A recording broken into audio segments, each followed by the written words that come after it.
Halo netizen, ini adalah MG ZS facelift. Nah, jadi di bulan September 2021 ini MG Indonesia menghadirkan MG ZS yang versi facelift ya. Dan ini juga cukup menghebohkan karena MG ZS yang pre-facelift itu baru masuk 1,5 tahun aja di Indonesia. Jadi mobil pertama yang dibawa oleh MG Indonesia sekarang udah mengalami facelift dan sekarang juga dia tersedia dalam 3 varian. Kalau sebelumnya kan dia ada 2 varian, Excite dan Ignite. Sekarang dia punya varian baru ya. Yang pertama itu adalah varian Activate. Jadi varian yang paling terjangkau tapi di atas Excite dan di bawah Ignite. Terus tetap ada varian Ignite, cuma sekarang dia menjadi varian tengah, dan top of the line-nya adalah varian yang ini ya, Magnify. Jadi sama seperti kakaknya si HS, dia punya top of the line yang bernama Magnify. Dan sampai sekarang, 1 hari setelah launching dari mobil ini, masih belum ada harga resminya yang dirilis oleh MG. Nanti untuk harga resminya akan gue cantumin di description di bawah ya, kalau misalnya harganya udah ada. Oke, sekarang kita lihat ke interiornya dulu. Nah, untuk kuncinya sekarang dia seperti ini. Jadi kuncinya baru, mirip seperti kakaknya si HS, dan ada 3 tombol, lock, unlock, dan buat buka bagasi. Tapi bagasi belum elektrik ya.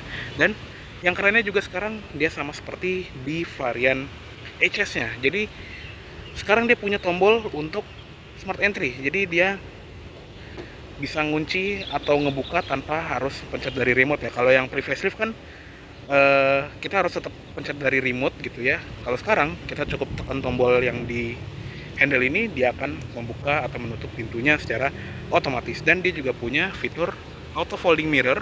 Jadi kalau dikunci dia melipat seperti ini, dan kalau dibuka dia akan membuka seperti itu. Dan sekarang kita masuk ke dalam. Nah, untuk di interior juga tema warnanya masih mirip seperti yang versi pre-facelift ya. Jadi dia warnanya itu two-tone atau mau dibilang three-tone juga bisa ya, karena di bagian atas dashboard, door trim, dan di panel-panel lainnya itu kebanyakan warna hitam, tapi ada aksen warna tan ya di bagian door trim, di bagian dashboard, di bagian jok, serta ada list-list silver di bagian door trim dan di bagian dashboard. Dan untuk yang varian Magnify, joknya sudah elektrik. Jadi udah gampang banget ngaturnya, bisa diatur naik turun juga, bisa diatur kerebahannya, dan dia juga sudah lengkap dengan airbag samping ya.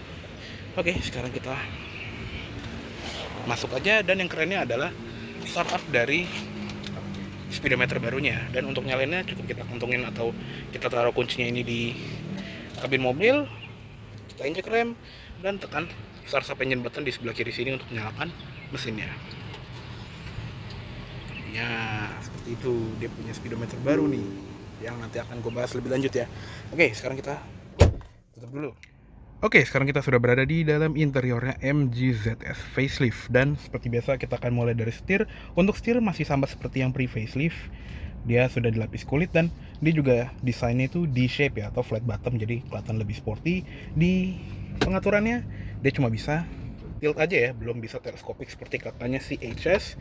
Di sebelah kiri ada tombol untuk pengaturan audio buat volume, mute, ganti track, tutup telepon, dan ganti source. Di tengah ada klakson dan airbag. Di paling kanan ada tombol untuk pengaturan MID. Di belakang setir ada banyak tuas ya. Yang pertama ada tuas lampunya, dia sudah otomatis, dan yang baru di versi facelift ini dia sekarang punya fog lamp belakang. Jadi kalau hujan deras atau berkabut tinggal nyalain fog lamp belakangnya aja. Dia harus nyalain lampu utama dulu ya, baru bisa dinyalain fog lamp belakangnya. Tetap ada one touch reporter signal pastinya.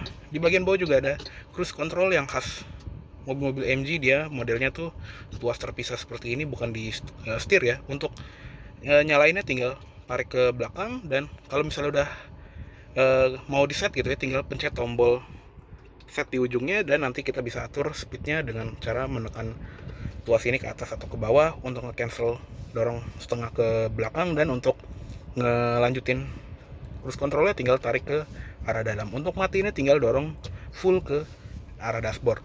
Yang sebelah kanan ada tuas wiper, dan walaupun di sini nggak kelihatan, untuk yang versi Magnify ini dia sudah otomatis wipernya, dan ada pengaturan untuk wiper belakangnya juga.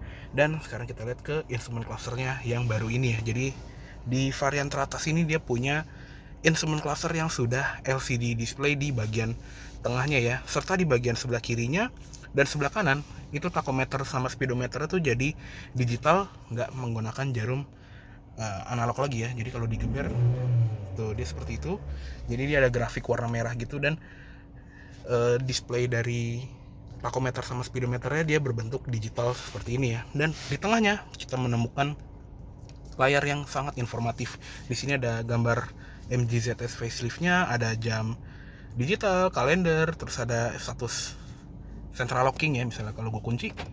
Nah, dia seperti itu. Ada indikatornya, dan kalau lampu juga sama, ada indikatornya tuh, lights-nya on. Dan yang kerennya kalau misalnya kita nyalain lampu, terus kita ngedim, di gambar mobilnya itu juga ikutan ngedim ya. Tuh. Keren banget. Di bagian pintu juga ada status mana yang terbuka. Kalau misalnya gue buka seperti ini, nah dia juga akan memberitahu. Di bagian bawah ada sisa jarak tempuh, gear indicator, dan ada odometernya. Di sini ada MID-nya, tripnya berapa, waktu berkendara berapa, kecepatan rata-ratanya berapa, dan konsumsi BBM rata-ratanya berapa. Di sini juga ada accumulated total trip meter, ada grafik dari konsumsi BBM-nya, arah tekanan ban, dan voltase aki. Lanjut ke sebelah kanan, ada buat brightness panel instrumen, ada speed warning juga, jadi kita bisa atur mau di kecepatan berapa, ada peringatan yang mengingatkan kita supaya nggak ngebut, dan ada interval service, ada layar peringatan, dan balik ke MID. Jadi overall instrument cluster dari MG ZS facelift ini jauh lebih fresh ya dibandingin sebelumnya yang layarnya itu masih layar kalkulator dengan jarum analog. Ini keren banget. Lanjut ke sebelah kanan, di bagian sini ada ventilasi AC yang ini masih sama, dia modelnya tuh turbin style gini, dan bisa dibuka tutup dengan cara putar knopnya ini ke kiri. Untuk membuka tinggal putar ke kanan aja, dan dia ada pot di belakangnya yang kelihatan seperti ventilasi AC-nya Mercedes-Benz S-Class atau C-Class gitu ya. Di bawah sini ada pengaturan untuk spion, dan kalau di tengah kita dorong ke bawah, dia akan ngelipat secara otomatis. Ada tuas untuk manual leveling headlamp, ada ini juga card holder, ada tuas pembuka kap mesin, dan tuas pembuka tangki. Untuk pedalnya masih model gantung semua, dan ada footrest di sebelah kiri yang lebar sekali untuk naruh kaki kiri kita.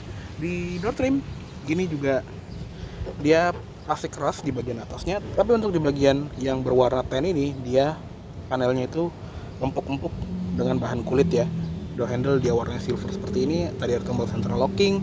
Di bagian bawah sini juga ada tombol-tombol power window, dia sudah auto up down di sisi pengemudi, ada window lock juga. Terus di bagian bawah ada door pocket yang lebar sekali, dan ada buat naruh botolnya juga. Untuk speaker dia ada 6, di belakang ada 2, di depan 4. Terus di bagian sun visor ada card holder di sisi pengemudi, dan dia juga ada cerminnya walaupun nggak ada lampunya. Spion tengah manual dimming, dan yang keren adalah di sini ada input USB buat kita nyolokin dashcam gitu ya. Jadi kabelnya tuh nggak perlu kelewer-keleweran ke samping dashboard atau melintang ke tengah dashboard. Jadi kita nggak perlu ngumpetin kabel di plafon sampai ke pilar gitu ya. Sekarang tinggal colok dari sini aja, jadi lebih praktis juga. Di bagian tengah lampu kabinnya juga sekarang berubah menjadi LED. Ini untuk ngikut pintu, dan knob untuk membuka panoramic sunroof juga tetap sama. Untuk buka kacanya kita putar knobnya, dan untuk membuka plafonnya kita pencet tombol yang panah ini ya. Dan ini benar-benar besar ya. Bisa dibilang kalau mobil ini nanti harganya masih di bawah 300 juta, bisa jadi ini mobil dengan panoramic sunroof termurah di Indonesia. Dan untuk membuka full tinggal dorong tahan seperti ini, dan dia kebukanya benar-benar full ya. Untuk nutupnya tinggal putar ke arah jarum jam lagi. Nah, dia akan nutup seperti itu. Untuk sun visor sebelah kiri juga sama, ada card holder dan ada cerminnya. Ada grab handle untuk penumpang depan. Seatbelt sayangnya belum bisa naik turun, dan dia juga ada headrest yang bisa naik turun. Ini juga sudah lengkap dengan SRS curtain airbags, dan uniknya adalah di tipe-tipe dari MG ZS ini dia airbag-nya beda-beda. Jadi varian terendah airbag-nya 2, varian tengah airbag-nya 4, dan varian yang tertinggi seperti ini dia airbag-nya 6. Jadi dibedain kayak gitu ya. Dan lanjut ke dashboard. Untuk di bagian dashboard ini aksen silvernya ini masih sama, jadi bentuk ventilasi AC yang di tengah sini juga masih sama, ada tombol hazard, tapi yang beda adalah di bagian head unitnya. Sekarang dia head unit itu tuh desainnya tuh agak floating gitu ya, jadi di bagian atas ini dia agak ngambang dan layarnya juga lebih besar sekitar 10 inci. Kalau yang lama kan sekitar 8 incian gitu ya. Dan kalau yang lama itu dia modelnya tuh kayak ya head unit double din gitu, jadi kayak ketanam di dashboard. Tapi kalau sekarang dia desainnya lebih minimalis, dan untuk layout dari head unitnya sendiri sih kurang lebih masih sama ya. Jadi di sini ada sambungan media, ada FM, AM, dan ada sambungan audio yang lain. Di sini kita bisa setting audionya, ada setting equalizernya, ada sound staging. Terus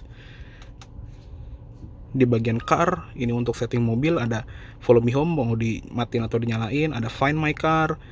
Di bagian other ini untuk setting menu favorit di tombol setir, bisa ke home, bisa ke settingan mobil, atau bisa ke sambungan smartphone. Di bagian driving and maintenance ada mode steering ya. Jadi dia ada 3 mode setir ya. Yang pertama adalah urban, yang jadi bikin setirnya enteng banget ya, tapi ya kurang pas gitu ya. Tapi mungkin buat pengemudi pemula ini akan lebih enak.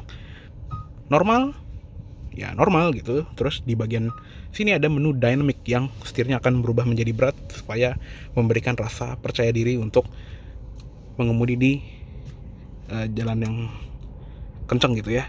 Dan ada menu AC juga. Jadi untuk AC udah tetap sama seperti sebelumnya. Dia AC-nya itu masih manual, belum climate control.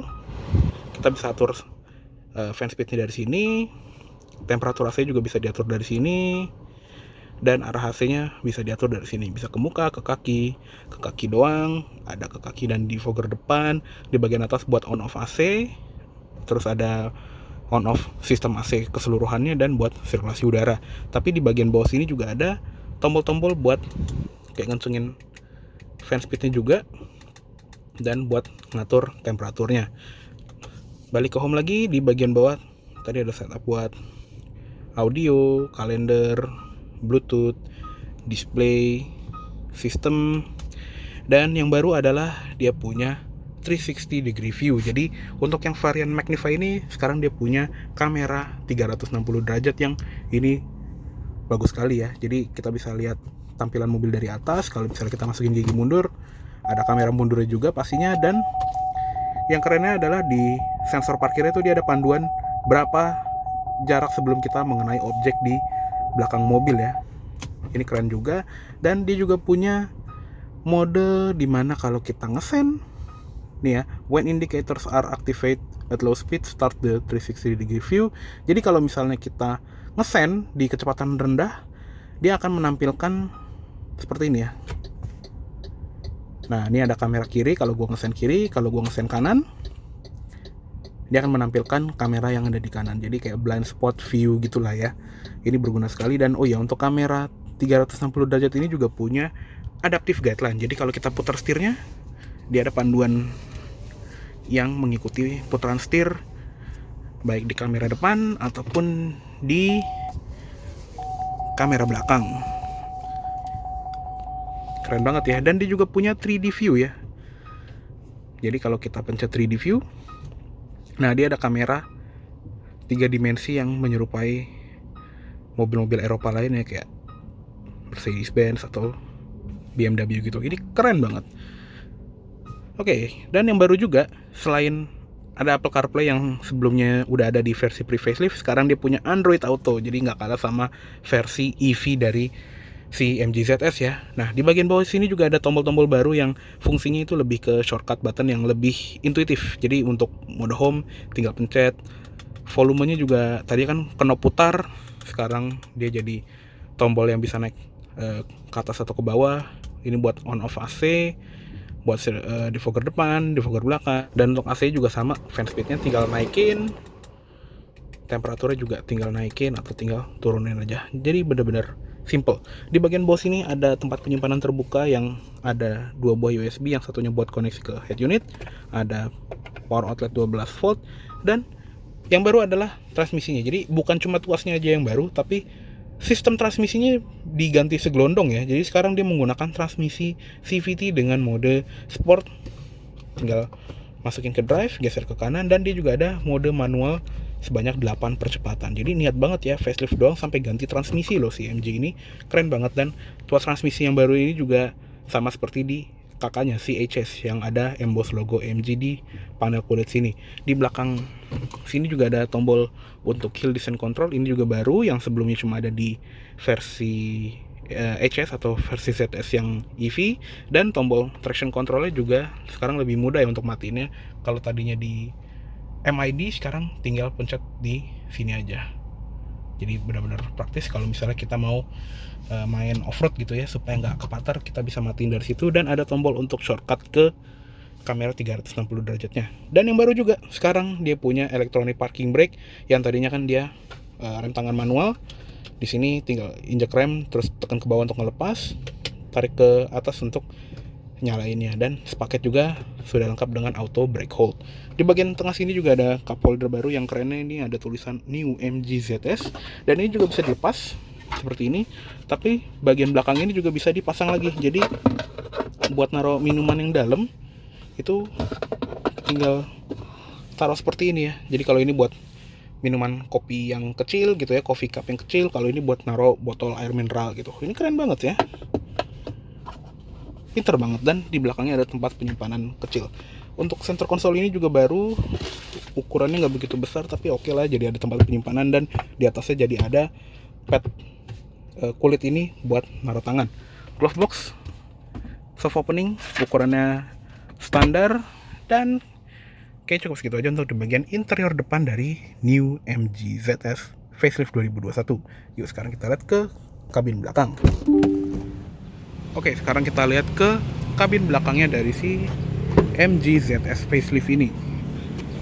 Oke, nah di belakang sini ya, ini sebetulnya masih sama seperti yang versi pre-facelift ya. Ini merupakan posisi berkendara gua, tinggi gua 170 cm, dan masih ada 5 jari untuk legroom di belakang. Jadi overall masih cukup oke. Ada seat back pocket di belakang jok depan, dan di belakang center konsol ini juga jadi ada tempat penyimpanan seperti ini. Dan sekarang juga ada 2 buah USB power outlet ya, kalau sebelumnya kan nggak ada. Di bagian sini juga ada karpet dengan bordiran MG ZS, dan ada gundukannya sedikit karena di luar negeri seingat gue itu ada yang versi all wheel drive nya, terutama di daerah yang 4 musim ya. Di bagian atas juga ini ya, saking gedenya panoramic sunroofnya itu bener-bener di atas kepala penumpang baris kedua. Jadi ini bener-bener lega, kayak mobil yang 500 jutaan ke atas ya, gila keren. Di bagian sini juga ada grab handle di kanan dan di kiri. Terus di bagian jok, headrest tetap sama, cuma sekarang yang tengah jadi ada headrest ya. Kalau sebelumnya kan yang tengah ini nggak ada. Untuk seatbelt tetap sama, semua penumpang dapat 3 titik, dan ada mounting isofix buat naruh kursi bayi. Tapi di tengah emang nggak ada armrest. Lanjut ke door trim, sama seperti di depan, di atasnya itu plastik, tapi di bagian bawah, di bagian warna yang tan ini dia kulitnya empuk banget. Ada switch power window, cuma sayangnya tadi charlocknya gue nyalain. Door handle warna silver, dan ada list warna silver untuk ngeramein di door trim. Di bagian bawah sini juga ada door pocket yang gede banget, dan ada speaker. Oke, cukup segitu aja untuk di bagian kabin dari si MG ZS Facelift ini. Yuk sekarang kita lihat ke eksteriornya. Oke, sekarang kita lihat ke ruang mesin dari si MG ZS Facelift ini ya. Nah, untuk mesinnya masih sama seperti yang versi pre-facelift, yaitu mesin 1500 cc, 4 silinder, naturally aspirated dengan teknologi DVVT. Untuk tenaganya cukup besar untuk mesin 1500 cc NA, 112 HP dengan torsi sekitar 150 Nm. Dan by the way, dia juga punya Atkinson cycle ya, jadi sistem pembakarannya itu mirip seperti di mesin-mesin yang ada di mobil hybrid, kayak mesinnya Toyota VHR Hybrid atau Altis Hybrid atau Toyota Prius lah ya. Dan untuk transmisi juga baru ya, karena dia menggunakan transmisi CVT dengan mode manual 8 percepatan ke roda depan. Jadi udah nggak ada lagi transmisi 4 speed automatic torque converter kayak yang lama. Dan untuk rom mesinnya ini juga sangat rapi, dia dicat, plastik-plastiknya juga rapi, di bagian kap juga banyak peredamnya, bener-bener kayak mobil Eropa yang seharusnya ya. Oke, yuk kita tutup aja. Oke, untuk tampilan eksterior dari MG ZS ini bener-bener beda ya dibandingin sebelumnya. Ya walaupun gue lebih suka tampilan eksterior, terutama mukanya yang pre-facelift, tapi kalau udah lihat langsung ternyata yang versi facelift ini oke juga gitu ya. Apalagi dengan grill yang bener-bener baru. Soalnya kan kalau versi pre-faceliftnya banyak yang bilang ngikutin Mazda lah, ngikutin kode desain, blablabla, basi. Kalau yang baru ini jauh lebih modern dan jauh lebih manis juga kelihatannya. Kesan urban SUV-nya itu jadi dapat banget, nggak se-utilitarian yang lama ya. Di bagian framing dari grillnya ini juga warnanya tuh kayak brush aluminium gitu dengan logo MG yang besar di tengah, dan ada kamera di depan untuk yang tipe Magnify ini. Dan nggak cuman bumper atau grill, lampunya juga baru. Jadi untuk yang facelift ini, terutama yang varian Magnify ini, lampunya sekarang sudah menggunakan LED projector. Di bagian sini juga ada DRL-nya yang ini tajam banget, bentuknya boomerang shape seperti ini. Dan di paling atas ada lampu sein LED. Dan yang kerennya juga kalau kita nyalain lampu kecil gitu ya, di bagian sini tuh ada kayak garis-garis yang berbentuk seperti kristal, yang ini keren banget kalau malam hari. Di bagian bawah juga ada framing fog lamp baru yang dia halogen ya nyalanya. Di bagian depan ada semacam efek underguard gitu. Lanjut ke samping, velg ini juga baru. Sekarang jadi model kipas, nggak model lurus-lurus kayak yang lama, tetap two tone dan ada ban yang sedikit lebih tebal ya. Jadi di sini sekarang dia menggunakan ban Yokohama Blue Earth. Ini juga ban bagus. 215 55 R17. Kalau tadinya kan dia 215 50 yang banyak di komenin orang ya karena bannya terlalu tipis. Sekarang dia naik menjadi 215 55. Untuk rem depan belakang sudah disc brake, ABS, EBD, brake assist, traction control, stability control, hill start assist, dan ada hill descent control juga untuk di varian Magnify ini. Lanjut ke samping, karena dia judulnya crossover ya, dia ada claddingan hitam di bagian samping dan ada list di bagian bawah pintu juga. Spion tetap sama, ada lampu sein di ujungnya, tapi yang baru ada kamera samping untuk yang varian Magnify ini. Window line di bagian bawahnya dia chrome, di bagian atas door handle juga chrome, dan atas ada roof rail yang ini kokoh banget ya, kelihatannya tuh kayak mobil adventure banget. Dan lanjut ke belakang, lampu belakangnya juga baru, jadi benar-benar mengubah desain belakang dari si MG ZS ini ya. Jadi kalau sebelumnya dia lampunya tuh full halogen tapi dibikin ala-ala LED dengan mika yang burem gitu. Kalau sekarang beneran LED. Jadi di sini ada lampu senja yang berbentuk bumerang seperti ini, dan lampu senja sama lampu rem yang di tengah ini dia 3D effect gitu ya. Jadi agak nongol dan ini cakep banget kalau malam. Di bagian bawah lampu sein sama lampu mundurnya ini memang tetap bohlam. Untuk emblem di sebelah kanan ada emblem ZS dan di sebelah kiri ada emblem Grid Dynamic. Jadi ini menunjukkan walaupun si MG ini udah diakuisisi oleh SAIC ya, grup otomotif besar dari Tiongkok, dia tetap merek Inggris. Di bagian belakang sini juga ada cover fog lamp belakang yang kayak di fog lamp depannya juga, dan fog lamp belakang ini juga sudah LED. Sensor parkir di belakang ada 3 titik, dan ada bagian bumper bawah yang baru. Di bagian hitamnya juga sedikit lebih tipis ya, jadi lebih ke SUV perkotaan dibandingkan SUV adventure. Dan ada desain knalpot palsu ya, aslinya tuh dia ada di sebelah kiri bawah sana. Kamera mundur dari mobil ini juga rapi banget. Di bagian kaca, wipernya juga rapi seperti ini, dan ada defogger, sama di bagian atas ada Harman stop lamp, dan di bagian atas juga ada antena Sharpin yang warnanya piano black seperti itu. Untuk buka bagasi juga sama seperti yang versi pre-facelift, dorong logo MG-nya ke dalam, dan seperti ini bagasinya dari si MG ZS masih sama, dan dia juga punya sistem lantai yang pintar sama seperti Toyota Race juga ya. Jadinya kalau misalnya kita punya barang yang tinggi gitu ya, kita tinggal dorong aja lantai ini ke bawah. Cuma karena ada sarung mobil ini jadi agak nyangkut ya, pokoknya dia bisa diubah gitu ya menjadi 2 level Misalnya kita ngangkut koper yang berdiri, itu jadi lebih lega juga. Untuk lipatan jok dia 60-40, dan di bagian bawah dari lantai bagasi ini juga ada tempat toolkit yang rapi dengan ban serep space saver velg kaleng. Untuk di bagian kiri dan kanan ini juga lubangnya gede banget dan ada lampu plat nomor di situ. Terus di bagian bagasi ini juga ada parcel safe untuk melindungi barang bawaan kita supaya nggak diintip dari luar. Oke, kita tutup aja. Oke deh. Oke, cukup segitu dulu untuk review dari new MG ZS facelift varian Magnify tahun 2021 ini. Mohon maaf apabila ada salah kata-kata atau dalam menyampaikan review. Terima kasih baik telah menonton.